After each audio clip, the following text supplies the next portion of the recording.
Assalamualaikum warahmatullahi wabarakatuh.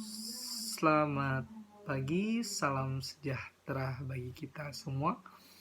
Perkenalkan, nama saya Edwin Senani Gatot. Saya adalah mahasiswa Ilmu Politik Universitas Muhammadiyah Jakarta. Saya ada di semester 2. Yang terhormat kepada Bapak Dr. Muhammad Nasi selaku dosen kami yang alhamdulillah telah memberikan sebuah tugas pengganti perkuliahan sebagai absen pada masa pandemi COVID-19 ini tentang tipe-tipe kepemimpinan politik. Dan di sini saya akan menjelaskan dan menerangkan tentang tipe kepemimpinan politik dalam desa. Tipe kepemimpinan politik di dalam desa itu kita lebih cenderung mendengar seperti kata dengan sebutan kepala desa atau Pak Lurah gitu ya. Jadi tergantung bagaimana di daerah Anda sebagai penyebutannya gitu. Oke, jadi kepemimpinan kepala desa ini dibagi menjadi 3, yaitu tipe kepemimpinan regresif, terus kepemimpinan konservatif, involutif, dan kepemimpinan inovatif dan progresif gitu. Yang pertama kita akan membahas tentang kepemimpinan regresif. Nah, jadi kepemimpinan regresif ini dapat dimaknai sebagai kepemimpinan yang berwatak otokratis. Secara teori, otokrasi berarti pemerintah yang kekuasaan politiknya dipegang oleh satu orang. Nah, salah satu cirinya adalah anti perubahan terkait dengan perubahan tata kelola baru tentang desa, baik itu musyawarah desa, usaha ekonomi bersama desa, dan lain-lain sudah pasti akan ditolak.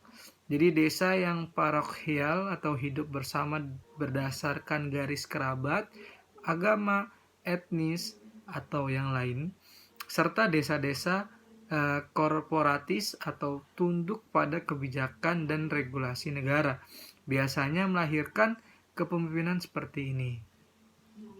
Nah, terus yang kedua adalah tipe kepemimpinan konservatif involutif. Jadi kepemimpinan ini merupakan model kepemimpinan ditandai dengan hadirnya kepala desa yang bekerja apa adanya, taken for granted. Jadi bahasa Inggrisnya seperti itu. Jadi menikmati kekuasaan dan kekayaan serta tidak berupaya melakukan inovasi atau perubahan yang mengarah pada demokratisasi dan kesejahteraan rakyat. Jadi orang ini bekerja ya udah apa adanya, kepala desa ini tuh. Jadi kayak menjalankan, oh ada peraturannya seperti ini, oh ya udah, tidak ada inovasi baru yang menggerakkan hatinya untuk memperbaiki rakyat gitu. Jadi kepemimpinan tipe ini pada umumnya hanya melaksanakan arahan dari atas, melaksanakan fungsi kepala desa secara tekstual sesuai tugas pokok dan fungsi kepala desa. Jadi yang ketiga itu kepemimpinan inovatif progresif. Nah, kepemimpinan tipe ini ditandai dengan adanya kesadaran baru mengelola kekuasaan untuk kepentingan masyarakat banyak. Nah, model kepemimpinan ini tidak anti terhadap perubahan. Nah, membuka seluas-luasnya ruang aspirasi partisipasi masyarakat secara transparan serta akuntabel. Nah, dengan pola kepemimpinan yang demikian, kepala desa tersebut justru akan mendapatkan legitimasi yang lebih besar dari masyarakatnya. Jadi aspek fundamental dalam menjalankan kepemimpinan desa adalah legitimasi. Hal ini terkait erat dengan keabsahan, kepercayaan, dan hak berkuasa.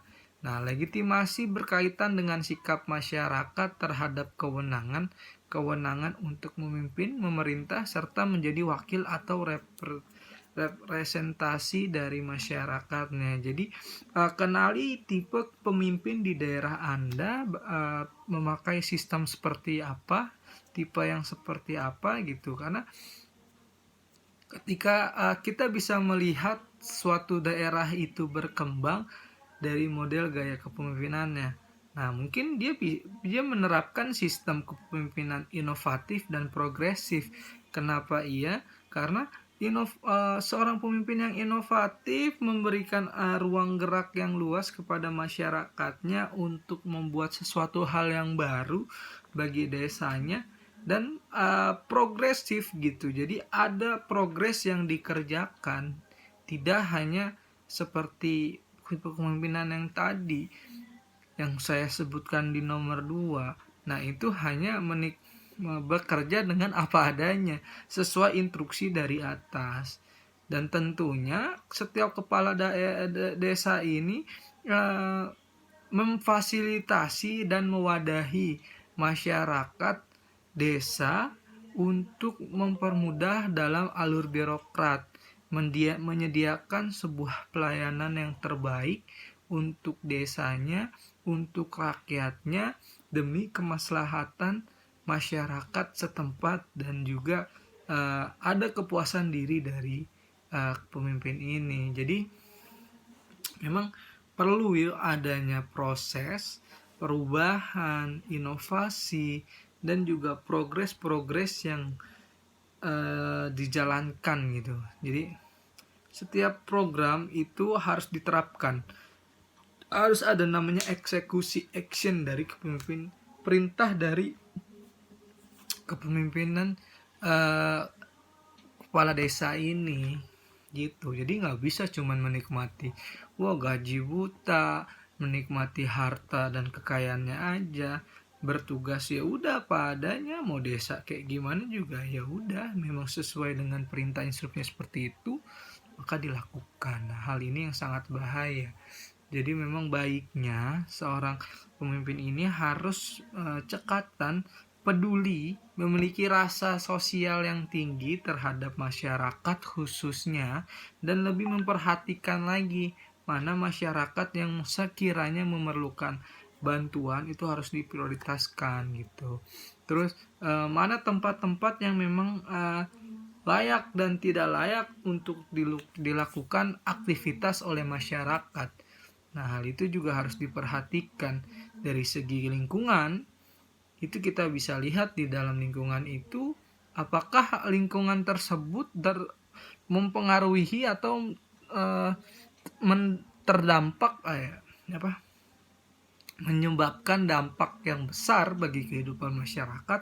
Hal itu harus diantisipasi dengan secara progresif dan inovatif gitu. Jadi teman-teman semuanya, kalau memang kita nanti alhamdulillah menjadi seorang pemimpin kepala desa, jadi teman-teman harus lebih memperhatikan kembali tentang terkait masalah dan kasus apa saja yang terjadi di dalam desanya. Karena di setiap daerah, setiap desa itu permasalahan yang berbeda-beda gitu teman-teman semua.